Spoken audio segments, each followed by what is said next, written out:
ఉదయాన్నే ఆదరాబాదరాగా స్నానం ముగించుకున్నాడు శంకరం. మా ఆఫీసరు ముండావాడితో క్యాంపుకి వెళ్ళాలి అంటూ హడావిడిగా బయలుదేరి ఆఫీసుకి వెళ్ళిపోయాడు. భార్య తాయారు కాఫీ ఇస్తానన్నా ఆగకుండా వెళ్ళిపోయాడు శంకరం. అతడు వెళ్ళి పావుగంట గడిచిందో లేదో అంతలోనే వీధి తలుపుని దబదబా బాధేస్తున్నారెవరో. ఎవరది? పెద్ద గొంతుతో అంది తాయారు. నేనేనే. చెప్పున తలుపు అన్నాడు శంకరం. తాయారు తలుపు తీసి, అదేంటి, ఆఫీసర్ ముండావాడితో ఏదో క్యాంపుకు తగలాడాలని తిట్టుకుంటూ వెళితే అప్పుడే తిరిగి వచ్చారేం అంది. ఊరికే ఒట్టి చేతులు ఊపుకుంటూ తిరిగి వచ్చాననుకుంటున్నావా? మన అదృష్టం పండి సాక్షాత్తు కనక మహాలక్ష్మిని వెంట పెట్టుకొచ్చాను అన్నాడు గాలిలో తేలిపోతున్నట్లు. కనక మహాలక్ష్మా? అదెవరు? ఆ మధ్య మీ ఆఫీస్లో ఓ కులుకులాడి టైపిస్టుగా చేరిందన్నారు దాన్నా? చాచా, అదెందుకు? నేను వెంట పెట్టుకొచ్చింది మన పాలిట భాగ్యలక్ష్మిని. ఇటుకేసి చూడు, నా వెనకాల ఎవరున్నారో అంటూ తన వెనక ఉన్న స్వరూపానికి అడ్డు తొలిగాడు శంకరం. అక్కడ మాసిపోయిన చింపిరి గుడ్డలతో సుమారు 5 ఏళ్ల పిల్లవాడు పిచ్చి చూపులు చూస్తూ కనిపించాడు. తాయారు వాణ్ణి ఎగాదిగా చూసి, ఎవడి చీమిడి ముగ్గు చింపిరి వెదవా, వీణ్ణా మీరు కనక మహాలక్ష్మి భాగ్యలక్ష్మి అంటున్నారు అంది. ఏమిటి ఈయన గారు నీకు అలా కనిపిస్తున్నారా? ఒక్కసారి సరిగ్గా కళ్ళు తెరిచి చూడు. రెపరెపలాడుతున్న ఆ కనురెప్పలు, ఆ నొక్కుల జుట్టు, వెలిగిపోతున్న బాల యువరాజావారిలా కనిపించడం లేదు అన్నాడు శంకరం తన వర్ణనకు తానే మురిసిపోతూ. ఏమిటి? సగం మూసుకుపోయిన ఆ కళ్ళు, అట్టలు గట్టిన జుట్టు, ఆ చప్పిడి ముక్కుతో ఈ మసిబొగ్గురాయుడు మీకు యువరాజులా కనిపిస్తున్నాడా? కొంప తీసి మిమ్మల్ని ఏ పిచ్చికొక్కో కరవలేదు కదా అంది మంగతాయారు. వీరిని వాడు వీడు అనకో, వీరెవరో తెలుసుంటే నీకు నీవే 2 చెంపులు వాయించుకుంటావు. ముందు మమ్మల్ని లోపలికి రానివ్వు అంటూ వాకిలికి అడ్డుగా నిలబడిన తయారుని దాటుకుంటూ తన వెనుకున్న పిల్లాన్ని అమాంతం ఎత్తుకుని లోపలికి చొరబడ్డాడు శంకరం. అయ్యో అయ్యో, మీ మూర్ఖం కోలా, ఆ జిడ్డి వెదవని చంకనెత్తుకుని నిక్షేపం లాంటి సోఫా మీద కూర్చోబెట్టారేంటండి? నెత్తి నోరు బాదుకుంది తాయారు. అలా నోరు పారేసుకోకు, వీరెవరో ముందీ ప్రకటన విను అంటూ గత 3 రోజులుగా తన దగ్గరున్న ఒక ప్రకటన తాలూకు పేపర్ ముక్కును జేబులోంచి బయటకు తీసి చదవడం మొదలుపెట్టాడు శంకరం. ఈ ఫోటోలో కనిపిస్తున్న మా అబ్బాయి శ్రీ రాజా సురేంద్రబాబు గారు 10 రోజుల క్రిందట కోటప్పకొండ తిరునాళ్ళలో తప్పిపోయారు. వయసు 5 ఏళ్ళు. గళ్ళ మొకమల్ షేర్వాణి సిల్క్ పైజమా ధరించి ఉన్నారు. మౌనంగా ఉంటారు. కొత్తవారితో మాట్లాడరు. ఆయన గారి ఆచూకీ చెప్పినా లేక వారిని తీసుకొచ్చి మాకు అప్పగించిన 10 లక్షలు బహుమానమిచ్చి తగిన విధంగా సత్కరించగలము. ఇట్లు శ్రీ రాజా రవితేజ బహదూర్, పసుపులేటి సంస్థానాధీశులు, మకాం విజయపురి, కోట విజయేశ్వరం. విన్నావుగా, ఈ ప్రకటన అన్ని దినపత్రికల్లో వచ్చింది అన్నాడు శంకరం. అయితే ఏమిటట అంది తాయారు. అనకూడదు గాని నీది కొంచెం మందబుద్ధే తాయారు. ఎంతో తెలివిగలవాణ్ణి కాబట్టి నేను వీరిని చూస్తేనే ఆ ప్రకటనలోని శ్రీ రాజసురేంద్రబాబు గారు వీరేనని వెనువెంటనే పోల్చుకున్నాను అన్నాడు శంకరం. మీ తెలివి ఏడ్చినట్లే ఉంది. క్రిందటి సంవత్సరం ఇలాగే తప్పిపోయిన ఎవరో ముసలాయన కోసం ఎర్రని ఎండలో ఊరువాడ తిరిగి తిరిగి వడదెబ్బకు మంచాన పడ్డారు. మళ్ళీ ఈనాడి మురికి వేదవనొకడిని పట్టుకొచ్చి లక్షలు వస్తాయంటున్నారు. దిక్కుమాలిన ఆశ మీరును అంది తాయారు. పిచ్చిదానా, నీకో రహస్యం చెప్పనా? ఈ మాజీ సంస్థానాధీశుల వద్ద దిక్కుమాలినంత నల్లధనం కుప్పలు కుప్పలుగా పోగడిపోయి ఉంటుంది. ఇన్కమ్ ట్యాక్స్ ఇబ్బందుల వలన పేపర్లో బహుమతి 10 లక్షలని ప్రకటించినా మనం వాళ్ళ అబ్బాయి గారిని వాళ్ళకి అప్పగించాక ఆ 10 లక్షలు వైట్తో పాటు కృతజ్ఞతాపూర్వకంగా తక్కువ లేకుండా బ్లాక్లో మరో 1 కోటి రూపాయలన్నా ముట్ట చెబుతారు తెలుసా అంటూ తెగ సంబరిపోయాడు శంకరం. మీ దరిద్రపు కొట్టు ఊహల్ని దొంగలెత్తుకెళ్ళా ఆ రాజాగారి అబ్బాయి ఎక్కడా, మట్టిగొట్టుకుపోయిన వీడెక్కడా అంది తాయారు. పాపం 10 రోజుల క్రితం తప్పిపోయిన పిల్లాడు ఎంత రాజావారైతే మాత్రం వేళకు తిండి లేక స్నానపానాలు లేక బట్టలు చిరిగిపోయి మాసిపోయి ఉండరా? శుభ్రంగా తలంటి స్నానం చేయించి మంచి బట్టలు కట్టేస్తే కడిగిన ముత్యంలా ఉండరా ఏమిటి బాబుగారు? ఎందుకుండరు, దిష్టి బొమ్మలా ఉంటాడు. ఇక్కడ వీరిని ఎవరైనా చూస్తే దిష్టి తగిలినా తగలొచ్చు. ముందా విధి తలుపులు మూసిరా. వీడి మొహానికి దిష్టి తగలడం ఒకటా? వీడిని చూసిన వారికి దడుసుకొని జ్వరం వస్తుందేమో, అందుకోసమైన తలుపులు మొయ్యాల్సిందే అంటూ తయారు వీధి తలుపులు మూసి వచ్చి, ఒరేయ్ నీ వెవరి తాలూకు, మీ అమ్మ నాన్న ఎవరు అని ప్రశ్నించింది ఆ పిల్లవాడిని. వాడు ఎలాంటి ఉలుకు పలుకు లేకుండా ఉండిపోవడంతో, ఏవండి వీడు మోగవెదవేమో అంది. అలా మూర్ఖంగా మాట్లాడకు. సంస్థానాధీశుల బిడ్డలు లేకి వెదవల్లా గలగలా మాట్లాడతారా ఏమిటి? కసురుకున్నాడు శంకరం. ఇంతకు వీడు మీకెక్కడ దాపరించాడో చెప్పండి అసహనంగా అడిగింది తాయారు.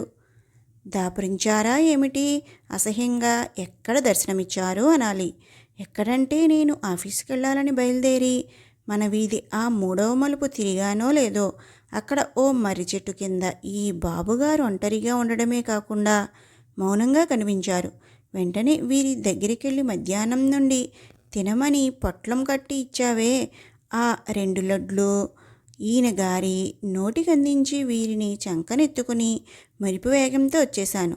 ఏమిటి గుప్పెడు జీడిపప్పు, ఇంత పచ్చకర్పూరం, యాలకుల పొడి వేసి చేసిన నిక్షేపం లాంటి నీతి లడ్లు వీడి మొకాన పెట్టేశారా?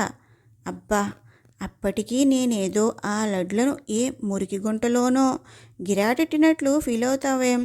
అవి రాబోయే మన పెద్ద రాబడికి అతి చిన్న పెట్టుబడి మాత్రమేనే, పిచ్చి పెళ్ళామా అని నచ్చజెప్పిపోయాడు శంకరం. అంతలోనే వీధి తలుపులు కొట్టిన చప్పుడుతో పాటు, ఏవండి ఒక్కసారి తలుపులు తీయండి అన్న మాటలు వినిపించాయి. శంకరం వెంటనే ఎలర్ట్ అయి, ఎవరో నా కోసం వచ్చి ఉంటారు. వచ్చిన వాళ్ళు ఒక పట్టాన వెళ్ళాక ఈ పిల్లవాడు ఎవరు అంటూ కూపిలాగినా లాగుతారు. నేను ఎలా వంట ఇంటిలోకి వెళ్ళి ఈ బాబుగారితో సహా వెళ్తాను. నీవు వాళ్లకు ఏదో చెప్పి పంపే అన్నాడు. పొద్దున్నే ఈ అబద్ధాల ఏడుపొకటానా నాకు? సరే, మీరు ముందా వంటింట్లోకి వెళ్ళండి అని తాయారు వీధి తలుపులు తెరిచి ఎదురుగా ఓ చిన్నపాటి గుంపును చూసి తెల్లబోయింది. మేం ఈ పేట వాళ్ళమేమమ్మా. ఈ మధ్య మన ఊరిలో చిన్నపిల్లల్ని ఎత్తుకుపోయే దొంగలు ఒంటరిగా కనిపించిన పిల్లల్ని ఎత్తుకుపోతున్నారని మీకు తెలిసే ఉంటుంది కదా అన్నారు వాళ్ళు. అలాగా, నాకు తెలియదులే నాయనా అంది తాయారు. అవునమ్మా, మన పేటలోనే ఒకరిద్దరు పిల్లలు కనిపించకుండా పోయారు ఈ మధ్య. పోలీసులు ఆ దొంగలెవరో కనిపెట్టలేకపోయారు. అందుకని మేము కొన్ని జట్లుగా ఏర్పడి రాత్రింబవళ్ళు ఆ దొంగ వెదల్ని పట్టుకునేందుకు ఒక వ్యూహంగా రోజుకొక పిల్లవాడిని ఏదో ఒక చోట ఒంటరిగా వదిలి మేము కొంచెం దూరంగా ఆ చుట్టుపక్కలే దాక్కుని గమనిస్తున్నాం. ఈరోజు మరియమ్మ కొడుకు పైడితల్లిగాడిని ఆ 3వ వీధిలో మర్రి చెట్టు కింద వదిలిపెట్టి కొంచెం దూరంగా షెడ్డుకి వెనకాల దాగి ఉన్నాం. 3వ వీధి మర్రి చెట్టు అనగానే మంగతాయిరుకేదో అనుమానం వచ్చి, ఆ పిల్లవాడిని ఉంచింది 3వ వీధిలో మర్రి చెట్టు కిందనా నాయనా అని ప్రశ్నించింది. అవునమ్మా, అక్కడే. అంతలో ఒక దొంగముండా కొడుకెవడో ఇటు నుంచి వచ్చాడో వచ్చి గబుక్కున ఆ పైడితెలిగాడిని అమాంతంగా చంకనెత్తుకుని వెళ్ళిపోయాడు అన్నారు. వాళ్ళ మాటలు వింటూనే తాయారుకు శంకరం ఎత్తుకొచ్చింది. ఆ పైడితెలిగాడినేనని అర్థమై తత్తరపడింది. అతి కష్టం మీద ఆ తత్తరపాటును అణుచుకుని, మరి మీరంతా అక్కడ ఉండి ఏం చేస్తున్నట్లు అంది. గత కొద్ది దినాలుగా ఎలాంటి సంఘటనలు జరగకపోవడంతో మేం ఏవో కబుర్లలో పడి కొంచెం ఆదమరిచి ఉన్నామేమో. ఆ మాయముండావాడు క్షణంలో మా కళ్ళు గప్పి ఆ పిల్లవాడితో సహా మాయమయ్యాడు. మీరంటే ఆదమరిచున్నారు. ఆ పైడితల్లిగాడు ఎలుగెత్తి అరవచ్చు కదా. లేదమ్మా, ఆ పైడితల్లిగాడు మోగా చెవిటీను.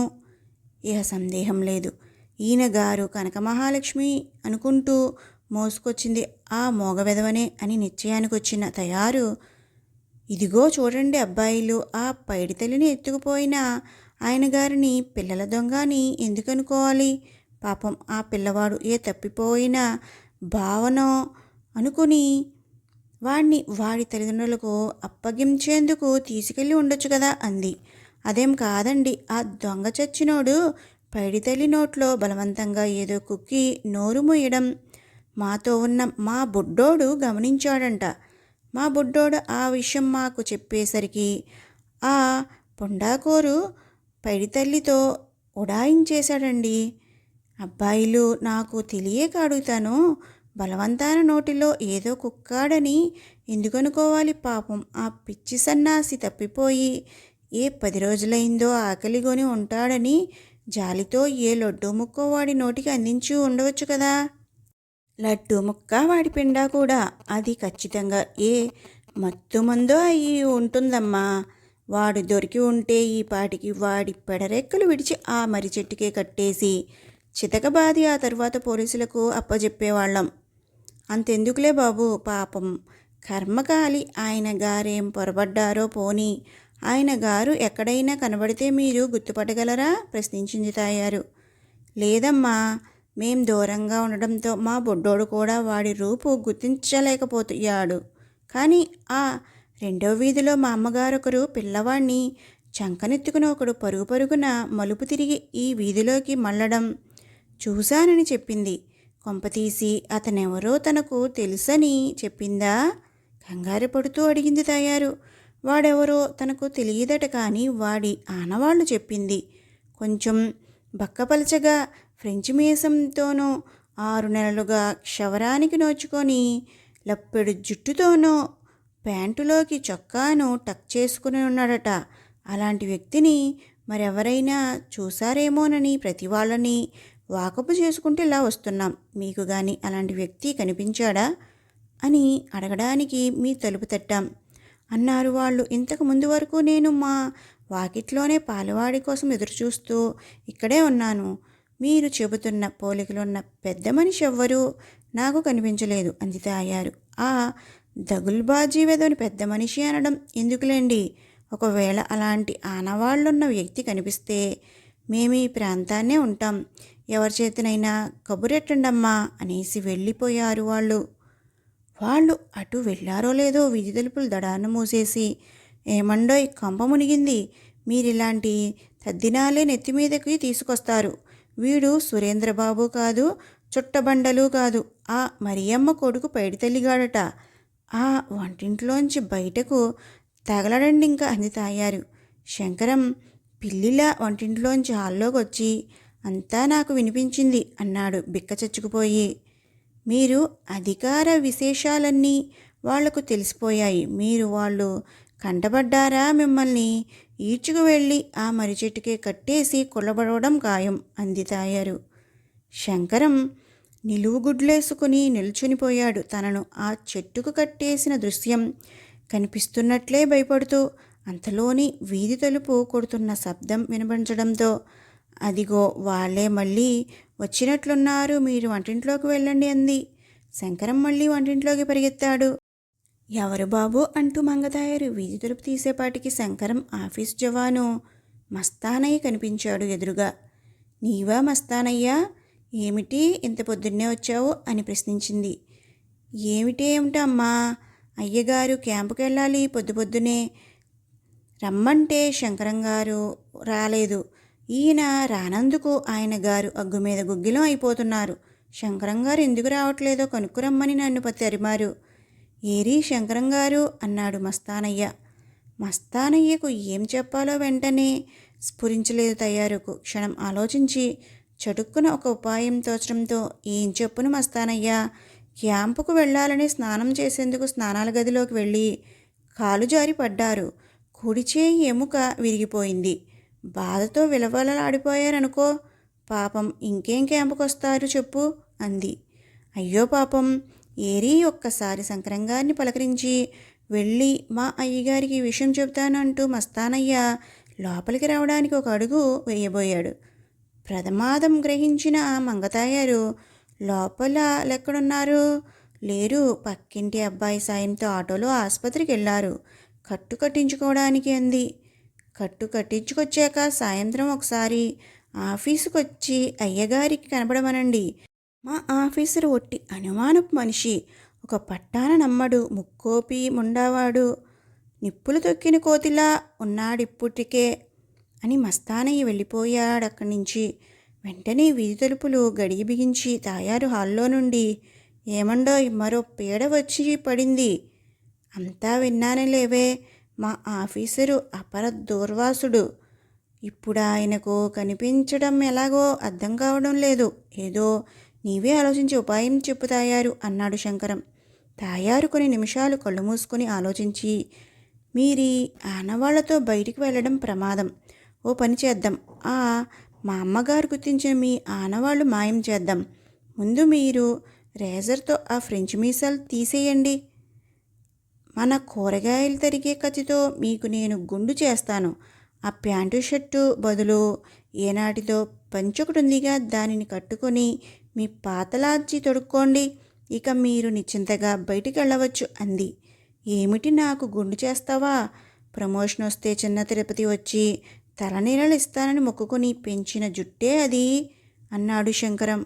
ఏం పర్వాలేదు, ఈ గండం గడిస్తే ఏకంగా పెద్ద తిరుపతే వచ్చి ఇంతకు రెండింతలు జుట్టు సమర్పిస్తానని తిరగ మొక్కుకోవచ్చులేండి అంది తాయారు. అది సరే, మరి నా చేతి ఎముక విరిగిందన్నావుగా? అవునండోయ్, ఆ తొందరలో ఆపద్ధర్మంగా అనేశాను. ఓ పని చేయండి, మీ మిత్రుడు డాక్టర్ భిక్షపతి ఉన్నాడుగా, అతగాడికి ఏం చెప్పుకుంటారో చెప్పుకొని ఆ చేతికి ఒక పిండి కట్టు కట్టించుకొని మీ ఆఫీసర్ గాడికి కనబడి ఓ వారం సెలవు పెట్టిరండి. ఈలోగా నేను ఇంటిలో పైడితల్లిగాడి కాపలా కాస్తూ ఉంటాను, సరేనా అంది తాయారు. ఆ పైడితల్లిగాడితో జాగ్రత్త. నీవు బయట వాళ్లతోనూ మస్తానయ్యతోనూ మాట్లాడుతున్న సమయంలో వీడెక్కడ ఆ మోగనోటితో గీయమంటాడో అని హడలి చచ్చాను. ఏమిటి, ఈ మోగవెదోకి గీ అనేటంతటి నోరుందా? ఆశ్చర్యపోయింది తాయారు. వాడికి మాట పలుకు లేవు గాని ఆ నోరు, ఆ కడుపు పెద్దవే. వాడు నోరు విప్పి గీ పెట్టకుండా ఉండేందుకు ఒకదాని వెంట ఒకటి ఏదో అందిస్తూనే ఉన్నాను. వాడి నోటికి మీ అఘాయిత్యం కోలా తింటున్నాడు కదా అని వాణ్ణి గొడ్డును మేపినట్లు మేపేశారా? మరేం చేయని చెప్పు తాయారు. తినేది తింటూనే ఇంకా ఇంకా అంటూ మోగసైగలతో చంపేశాడు నన్ను. ఇంతకు ఏం తినపెట్టారేంటి? ఒకటేమిటి తాయారు, ముందా డబ్బాలోని లడ్లన్నీ లాగించేశాడు.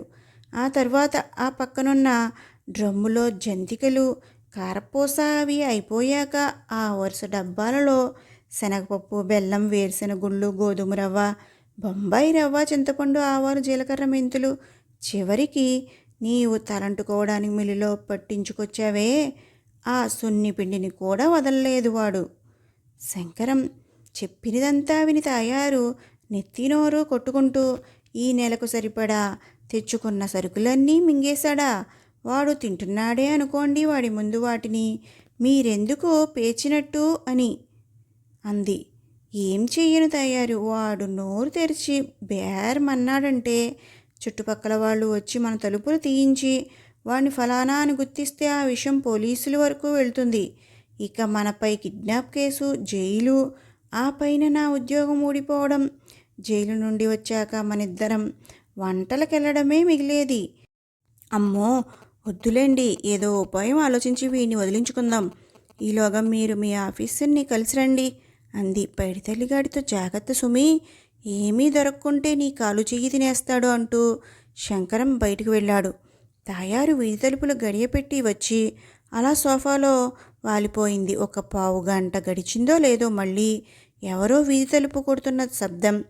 ఈసారి హాల్లో నుండి ఎవరు అని ప్రశ్నించింది తాయారు. నేనేనమ్మా, పేరావదాన్ని, మీ ఇంటి పురోహితుణ్ణి. మీతో ఒక్క మాట మాట్లాడి వెళ్తాను అన్నాడు అవధాని. వెళ్ళి తలుపు తీసి, మీరా రండి, అలా సోఫాలో కూర్చోండి. ఇంతకు ముందే శంకరం గారు ఆఫీసుకు వెళ్ళారు అంది తాయారు. అయ్యో, అనవసరంగా ఆ 3వ వీధి దగ్గర ఎవడో పిల్లలను ఎత్తికెళ్ళే దొంగ దొరికాడట.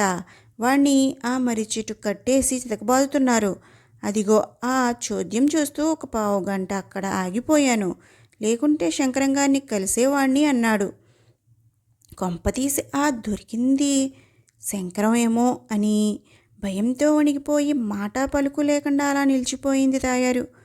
వాణ్ణి ఎవడినో కొడుతుంటే మీరెందుకమ్మా అలా అయిపోయారు అన్నాడు పేరావదాని తాయారును ఆశ్చర్యంగా చూస్తూ. ఆ దొంగ బోడిగుండును పంచా లాల్చీతోనూ ఉన్నాడా అంది ఎలాగో నోట మాట తిగుల్చుకుని. అబ్బే అలా లేడు, కోటుబూటు నెక్టైతో పెద్ద ఆఫీసరు ఫోజుతో ఉన్నాడు. దొంగ వెధవ. అవధానిగారి ఆ దొంగగాడి వర్ణనతో తాయారు మనసు కుదుటపడింది. సరేలేండి, వాడెలా ఉంటే మనకేం గాని, ఇంతకు మీరొచ్చిన పనేమిటన్నారు అంది. వచ్చే బహుళదశమి నాడు శంకరంగారి తండ్రిగారి ఆబ్దికం. ఆ విషయం జ్ఞాపకం చేద్దామని వచ్చాను అన్నాడు పేరాదవదాని. ఒక్క క్షణం కూర్చోండి, మీకు మంచి కాఫీ ఇస్తాను. మరి చెట్టు తాలూకు మంచి వాత చెప్పారు అంది తాయారు వంటింటికేసి వెళ్తూ. అది ఈమె గారికి మంచి వార్త ఎందుకైంది చెప్పమా అనుకున్నాడు పేరావదాని. తాయారు వంటింటి గుమ్మం దాటుతూనే ఓరిని మొహం మండ, కిలో కాఫీ పొడి ఫ్రిడ్జ్లోని అట్ల పిండి మొత్తాన్ని తినేసావా, నీది కడుపా రంగారెడ్డి చెరువా అంటూ లబలబలాడిపోయింది. ఏమిటమ్మా ఏమైంది అంటూ పేరావదాని వంటింటి గుమ్మం దగ్గరికి వచ్చి లోపలికి తొంగి చూసి, అబ్బే ఆ మొహమంతా అట్ల పిండి, తలనిండా ఆ టీపొడి బియ్యం పిండి ఎవరమ్మా ఈ పిల్లకుంక అన్నాడు. తాయారు వెంటనే అలర్ట్ అయిపోయి, వీడు మా అబ్బాయేలేండి అంది కంగారుగా పైడితల్లిగాడికి అడ్డంగా నిలబడుతూ. ఏమిటి మీకు ఇంతటి చిన్న పిల్లవాడున్నాడా, నాకు తెలియదే. మా అబ్బాయి అంటే మా మరిదిగారి కొడుకులేండి. ఎలాగెలాగా? శంకరంగారికి ఒక తమ్ముడున్నాడా?